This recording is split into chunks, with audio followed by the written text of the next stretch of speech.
दोस्तों नमस्कार प्रणाम। मेरा नाम है रितेश और मेरा चैनल है आरसीए कॉमेडी।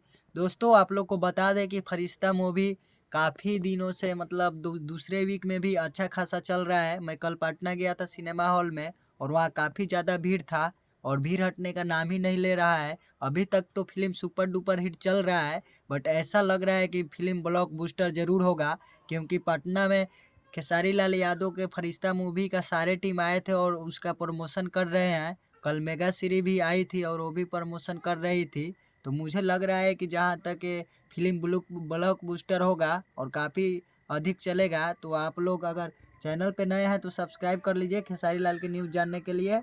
और आप लोग वीडियो को ज़्यादा से ज़्यादा शेयर कीजिए। और अगर फरिश्ता मूवी नहीं देखे हैं तो आप लोग जाकर सिनेमा घर में अवश्य देखें, क्योंकि काफ़ी अच्छा मूवी है। और इसमें का सॉन्ग भी बहुत काफ़ी अच्छा है। जो 4 सॉन्ग अभी ट्रेंडिंग पे चल रहा है और इसका ट्रेलर भी ट्रेंडिंग पर चल रहा है।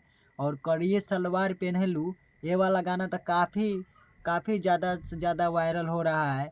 और वो वाला गाना पागले बना दिए राम जी, वो भी अच्छा खासा चल रहा है। 5 मिलियन व्यूज इसका चला गया है। तो आप लोग ज़रूर से जाकर देखिए सिनेमा घरों में। तब तक के लिए बाय।